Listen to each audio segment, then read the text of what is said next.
شوف يا حبيبي، اذا كنت تستنيني اتكلم عن حمد الله فانت غلطان، واذا كنت تستنيني اتكلم عن ايجالو كمان انت غلطان، واذا كنت يا حبيبي تستنيني اتكلم عن رومارينيو يا عمي روح تابع لك انتر ميامي وميسي وفكنا شرك. انا هنا مو عشان اتكلم عن هؤلاء اللاعبين، انا هنا عشان اتكلم عن اساطير هذا الموسم. يا هلا بكم بحلقة جديدة من حلقات دوري أندية المدني. حلقة اليوم يا جماعة مرة رهيبة مرة أسطورية، لأن نتكلم عن أساطير أساطير أساطير أساطير يا جماعة. وهذا الموسم سطروا أسمائهم بماء من الذهب أو حبر من الذهب أو أي شيء يا جماعة. المهم يا جماعة إن اليوم جايين نتكلم عن 5 لاعبين مرة أسطوريين، أداء وكل شيء في الملعب وفي الموسم يا جماعة بشكل عام. فحلقة جديدة يا جماعة من سلسلة حلقات الخمسة، ولو ان غبنا عنها كثير ولكن يا اخوان لازم ننظم شوية. المهم يا اخوان مو مهم، المهم ان بهذه الحلقة راح اتكلم عن 5 لاعبين يا جماعة هذا الموسم قدموا اداء اسطوري اسطوري اسطوري، وسووا شيء يا جماعة يعني صعب انك تتخيله او صعب ان احد يسويه مرة ثانية. وكمان يا جماعة في نفس الوقت يعني تقدر تقول ان تشكيلتي الخماسية لهذا الموسم، ولكن يا جماعة التشكيلة ان شاء الله حنزلها بحلقة ثانية. حضروا يا جماعة حلقة تشكيلة الموسم اللي راح تزعل كثيرين، انا متأكد راح تزعل كثير وانا اول واحد. مثل ما قلت يا اخوان انه راح اتكلم في هذه الحلقة عن 5 لاعبين قدموا موسم اسطوري، وبنفس الوقت يا جماعة تقدر تسميها تشكيلتي الخماسية. فبتشكيلة الخماسية أكيد يا جماعة المركز الأول أو اللاعب يعني في لاعب حاجز مركزه من غير ما أتكلم، من غير ما أقول اسم اللاعب، من غير أي تلميح. هذا اللاعب خلاص موجود معنا في كل حلقة، كل حلقة يا جماعة أتكلم فيها عن لاعبين الدوري السعودي صار هذا اللاعب موجود. فيا جماعة خلوني أبدأ بأسطورة حراسة المرمى. تخيلوا يا جماعة أن هذا الحارس اللي في تشكيلتي الخماسية، وهذا الحارس يا جماعة اللي لعب 30 مباراة في الدوري السعودي هذا الموسم ما هو موجود ولا مرة في تشكيلة الجولة. وفي نفس الوقت يا اخوان هذا الحارس يعني هو الأعلى تقييم في مركز حراسة المرمى، وهو يا جماعة أكثر حارس جاب كلين شيت وهذا الموسم يا جماعة هو الحارس قروهي. قروهي يا جماعة لو تكلمنا عنه ما راح نخلص. قروهي يا جماعة لو قلنا عنه ما نعرف من فين نبدا عشان نعرف كيف ننهي الكلام يا جماعه عن قروهي. قروهي صراحه للامانه يا جماعه ولو انه حارس الغريب حارس نادي الاتحاد، انا اهلاوي معروف ما يحتاج، ولكن يا جماعه قروهي قدم موسم مره اسطوري. من وجهة نظري عنده 19 كلين شيت، لكن يا جماعة من وجهة نظر رابطة الدوري السعودي للمحترفين وغيرها من الإحصائيات والمواقع الإحصائية تقول إن قروهي يا جماعة عنده 18 كلين شيت، يعني الرسمي هو عنده 18، لكن يا جماعة أنا أشوف إنه عنده 19 لأن يا جماعة المباراة الأخيرة لعب 52 دقيقة 52 دقيقة لعب وما حسبوا له إياها ليش ما أدري. المهم يا جماعة إن قروهي أسطورة من أساطير هذا الموسم، حقق يا جماعة رقم إعجازي، رقم يا جماعة مستحيل كنت أتخيل إنه في يوم من الأيام ممكن يجي حارس يا جماعة ويجيب 18 كلين شيت أو 19 كلين شيت يا جماعة في موسم واحد في الدوري السعودي. كل حراس المرمى كل حراس الدوري في كفة، وقروهي يا جماعة هذا الموسم لحاله في كفة. يعني أنا أشوف يا جماعة من وجهة نظري الوحيد اللي كان ممكن إنه ينافس قروهي، ممكن وليس أكيد، ممكن إنه ينافس قروهي، وأشوف إن هذا هو الأقرب إنه ينافس قروهي هو يا جماعة أسبينا حارس النصر في بداية الموسم. تخيلوا يا جماعة أول 13 مباراة أسبينا عنده ما شاء الله تبارك الله 7 كلين شيت وما لعب غيره خلاص بعد الجولة 13 أعتقد انصاب. المهم هو لعب 13 مباراة طلع ب7 كلين شيت يا جماعة، فشيء صراحة أسطوري، شيء يا جماعة إعجازي. ويا جماعة يعني خلاص ايش عاد بقول يا جماعة قروهي للأمانة قروهي يا جماعة يعني يستاهل أفضل حارس. فكذا يا جماعة نكون تكلمنا عن قروهي وإن شاء الله نكون يعني أعطيناه لو شيء بسيط من حقه بهذه الجزئية وهذه الحلقة. يعني نجي يا جماعة المركز الدفاع، ويا جماعة يعني من جد انا انصدمت يا جماعه من هذا اللاعب. ما تخيلت انه يكون يعني صراحه اداؤه اسطوري، اداؤه خرافي، اداؤه رهيب يا جماعه لهذه الدرجه. يعني كلنا نعرف يا جماعه انه شطه احمد شراحيلي مدافع رهيب، يعني الاتحاد ما جابه الا انه مدافع قوي مدافع صلب، لكن يا جماعه اللي شفناه من شطه في هذا الموسم يعني تقريبا هو اكثر لاعب ظهر تشكيله الجوله 7 مرات يا جماعه، وشطب تشكيله الجوله هذا الموسم. فشيء رهيب، شيء اعجازي وكمان يا اخوان يعني شارك ب7 اهداف، سجل 4 اهداف وصنع 3 اهداف مع الاتحاد. فموسم يا جماعه كان للتاريخ كقلب دفاع يا اخوان، كاداء فردي، كاداء يعني منخرط في المنظومه، كواحد يا جماعه اسد من جد في قلب الدفاع. احمد شراحيل يا جماعه هذا الموسم قدم اداء خرافي، ليفل يا جماعه عالي، ليفل ثاني، ليفل يا جماعه مختلف عن كل اللاعبين، كل اللاعبين يا جماعه. ولو ان يعني هو حجازي ادائهم شويه متقارب، لكن لا يا جماعه يعني لو احمد حجازي كذا احمد شراحيلي هناك يا جماعه بعيد مره. فالامانه يا جماعه حجازي كان الموسم اللي راح هو اللي ماخذ الجو، هو اللي يعني في الدفاع كان مره رهيب. وحتى هذا الموسم يعني حجازي اداؤه مره ما اقل، اداؤه بالعكس يعني اداؤه اشوف انه يعني كان افضل من الموسم اللي راح. لكن يا جماعه شراحيلي هذا الموسم سوى شيء مره خيالي، سوى يا جماعه اداء خرافي. ويا جماعه يعني حقق اللقب ما يحتاج، يعني جاب الدوري خلاص، يعني اقل شيء يا جماعه واقل جائزه ياخذها انه ياخذ الدوري وكاس السوبر على هذا الاداء. يا جماعه انه اول واحد او اول لاعب اعلن فرحه الاتحاد يا جماعه بالدوري هو احمد شراحيلي، هو يا جماعه صاحب الهدف الاول في مباراه الحسم امام الفيحاء. واللي يا جماعه كثير من الاتحاديين كانوا خايفين منه، كان يا جماعه مباراه الفيحاء كانت كابوس للاتحاديين قبل يعرفوا يا جماعه انها حتكون مباراه الحسم. ولكن لما صارت هي مباراه الحسم فالبعض صار متخوف اكثر، والبعض صار يعني لا احنا ايزي يا جماعه الحمد لله، الفيحاء مباراه تتويج ما يحتاج، او مباراه يعني تعلن ان احنا رسميا بطل فما يحتاج. فجماعه احمد شراحيلي في هذيك المباراه اخذ دور المهاجم، سجل اول هدف في الدقيقه الثالثه. يا جماعه فاحمد حجاز يا جماعه في هذه المباراه اخذ دور البطل، واخذ دور يعني مو البطل، يعني توج مجهوده اولا، مجهود الفريق ثانيا، وسجل يا جماعه الهدف الاول لنادي الاتحاد، واعلن الاتحاد بطل دوري رسميا يا اخوان. فشيء كبير جدا يا جماعه قدم احمد شراحيلي للاتحاد وللدوري ككل هذا الموسم. فيا جماعه خلاص كفايه كلام عن احمد شراحيلي وكفايه كلام عن الاتحاد. نجي يا جماعه للاعب رقم 3 في تشكيلة الخماسية. هذا اللاعب أكثر لاعب صنع أهداف في تاريخ الدوري السعودي في موسم واحد. هذا اللاعب يا جماعة أكثر لاعب صنع أهداف في تاريخ الدوري السعودي. هذا اللاعب يا جماعة لاعب كاكو، لاعب التعاون. صراحة يا جماعة لا مثل ما كنت يا جماعة صعب أتخيل إني أشوف مدافع يقدم الأداء اللي قدمه أحمد شراحيلي هذا الموسم، وصعب اشوف حارس يقدم نفس المستوى الاسطوري اللي قدمه قروهي هذا الموسم. الا انه كاكو يا جماعه صدم كل شيء، صدم يا جماعه، صدمني، صدم المتابعين، صدم المدرب حقه، صدم اللاعبين، وصدم اداره، صدم كل شيء يا اخوان. لاعب كاكو هذا الموسم صدم الكل، صدم الجميع، والله للامانه يا جماعه صدم الجميع. يعني للامانه انا كنت اتوقع انه اذا في لاعب حيكسر رقم تاريخي في الدوري السعودي بعدد صناعة الأهداف اللي هو 12 هدف في الموسم، قلت لنا يا جماعة كورنادو ما في غيره. لكن يا جماعة هذا الرقم تحقق على أقدام لاعب الماسي، لاعب أسطوري، لاعب يا جماعة قدم موسم رهيب استثنائي، وهو كاكو يا جماعة لاعب التعاون.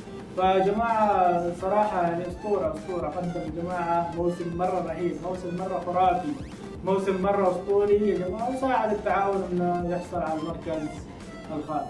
يا جماعة كاكو لو تكلمنا عليه، كاكو لو قلنا فيه، كاكو لو مدحناه، كاكو لو قلنا فيه قصائد وأشعار ما نعطيه حقه على الأداء والأرقام اللي قدمها هذا الموسم. لاعب اسطوري يا جماعه كاكو، لاعب اسطوري يا جماعه، صراحه مره رهيب ومره اسطوري. اتمنى يا جماعه الموسم الجاي يستمر كاكو على نفس الاداء، ويستمر انه يتحسن يتطور يصير افضل اذا استمر طبعا. ما كنت متخيل يا اخوان، ما كنت متخيل صراحه انه في لاعب هيجي حيتفوق على كورنادو بعدد صناعات الاهداف خاصه في موسم واحد. ولكن يا جماعه كاكو صدمني زي ما قلت، صدم الجميع. كاكو يا جماعه صنع 83 فرصه في هذا الموسم، سجلت منها 15 بس للاسف.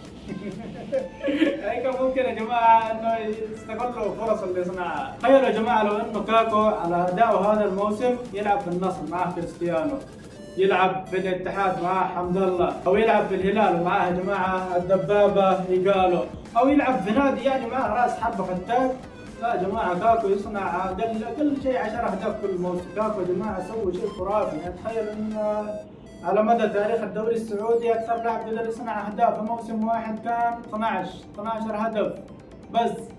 ما حد قدر يا جماعه انه يتعداه.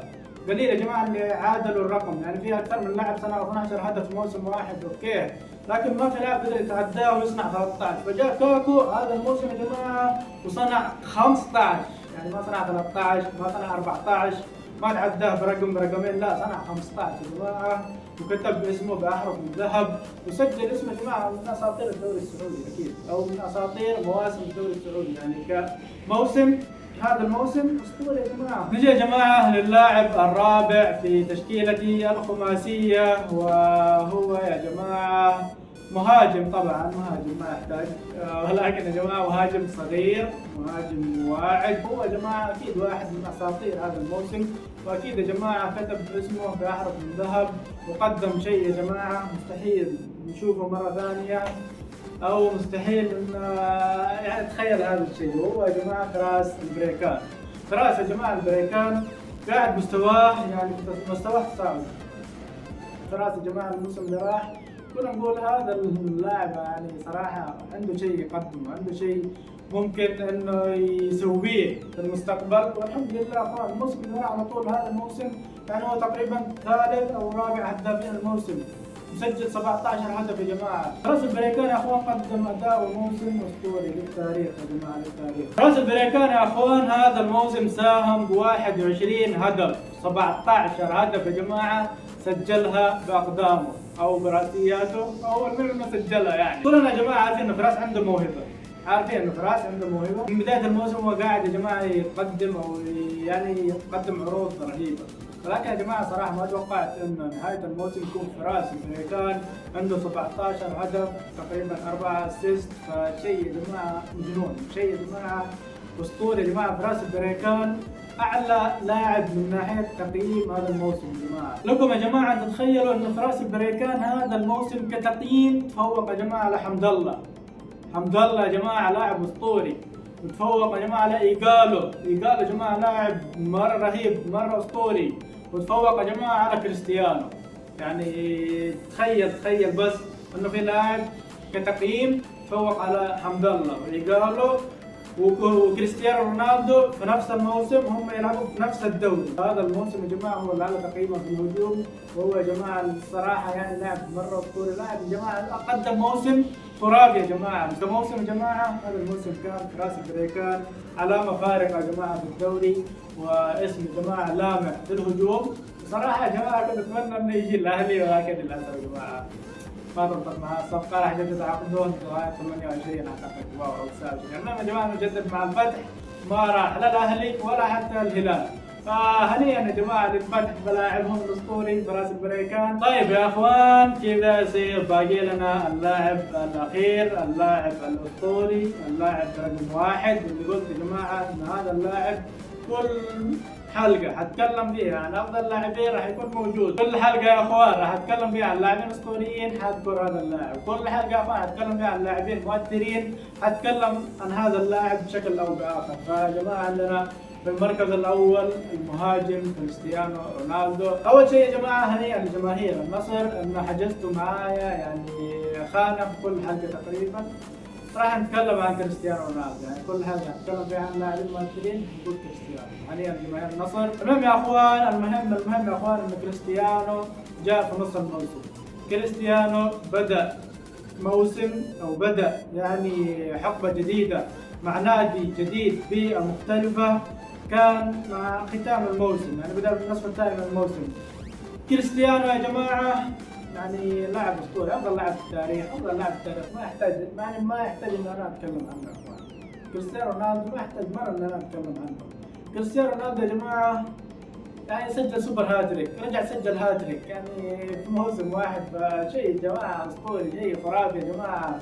كريستيانو رونالدو يعني ايش اقول ليش؟ كريستيانو رونالدو يا جماعه يعني جاب ارقام او حقق ارقام قياسيه اسطوريه خلال 16 مباراه، لعب 16 مباراه ساهم 16 هدف، سجل 14 هدف 16 مباراة وصنع هدفين. يا جماعة يعني الإنجاز اللي سواه ما هو إنجاز سهل، ما هو إنجاز بسيط، ما هو إنجاز عادي، ما هو إنجاز يعني يمديها أي لاعب يسويه. لا يا جماعة إنجاز مرة خرافي يا جماعة. 14 هدف يا جماعة في 16 مباراة، مو أي 16 مباراة، 14 هدف في أول 16 مباراة لك مع النادي، مو أي أول 16 مباراة لك مع أي نادي. لا يا جماعة أول 16 مباراة يا جماعة للنادي مع كريستيانو رونالدو أو لكريستيانو رونالدو مع نادي الجديد النصر كانت هي الأهم والأصعب في الموسم، لأنها آخر 16 مباراة في الموسم. فيعني الضغط يا جماعه يكون رهيب. لو جبت لاعب نص الموسم، فالمتعودين يا جماعه على اللاعب ما ينجح او ما يحقق نجاح مبهر، يعني يكون نجاحه محدود. لان يا جماعه النصف الثاني من الموسم يكون نصف حصاد، فتره حصاد القاب، فتره يا جماعه مؤثره، فتره مهمه. فاللاعب شويه ما يقدر يخش على طول في المنظومه ويتاقلم مع الفريق. فيا جماعه كريستيانو سوى شيء اسطوري، سوى شيء مرة صعب، سوى يا جماعة شيء رهيب. يعني يا جماعة كفاية أن كريستيانو يلعب معنا في الدوري السعودي ولا في النصر مو في الأهلي. يعني إن شاء الله نجيبه الأهلي. وكمان يا جماعة ملاحظة صح، ملاحظة كريستيانو يا جماعة قال إن ممكن في يوم من الأيام يشتري نادي سعودي ويستثمر في الدوري السعودي. من هنا يا جماعة أتمنى بإذن الله يا جماعة أن كلامي يتحقق في يوم من الأيام. كريستيانو يشتري يا جماعة نادي الأهلي. كريستيانو راح يشتري بإذن الله نادي الأهلي، راح ان شاء الله باذن الله نصير نادي اسطوري يسحب على نادي النصر. يعني النصر راح معه اصلا يعني عشان نهايه مسيرته بس، ما في انتماء ولا اي شيء. لكن ان شاء الله باذن الله راح يشتري نادي الاهلي وراح يصير يعني المستثمر الاكثر نجاحا في الدوري السعودي باذن الله. فخلونا نكمل يا جماعه في حلقتنا. هاي يا جماعه ان كريستيانو جاء في نص الموسم، يعني لعب نص موسم بس، والفارق بينه وبين الهداف يعني تقريبا 8 اهداف او 7 اهداف. وتخيلوا لو انه كريستيانو جاء في بدايه الموسم، اكيد يا جماعه كان هداف كريستيانو، كان اكثر من صنع كريستيانو. لا يا جماعه كريستيانو اسطوره، كريستيانو اسطوره اسطوره اسطوره. فخلاص يا جماعه كذا اكون خلصت كل الحلقه وقلت كل اللي عندي. هذه يا جماعه تشكيلتي الخماسيه لافضل 5 لاعبين كانوا هذا الموسم. وانتظروا يا جماعه حلقه تشكيله الموسم، اكيد الاسماء راح تختلف، لا تقولوا يا جماعه اني متناقض او مختلف في وجهات نظري او كلامي. لا يا جماعه هذا شيء وهذا شيء ثاني. فاكتبوا لي انتم اكثر 5 لاعبين شفتوهم يعني صراحه قدموا اداء مره رهيب هذا الموسم في التعليقات. وناقشوني يا جماعه في التعليقات اذا كنت غلطان، واكتبوا لي الاسماء اللي تشوفوها احق واقدر انها تكون هنا موجوده. وكذا يا جماعه اكون وصلت لنهايه حلقتنا. اشوفكم يا جماعه بحلقات كثيره جايه، تنسوا من اللايك والشير والسبسكرايب. الى اللقاء. موسم يا جماعه كقلب دفاع، يعني كاداء فردي، كاداء في المنظومه. لا يا جماعه حجاز، يا حجاز يطلع من راسي، الله يخليك حجاز يطلع من راسي.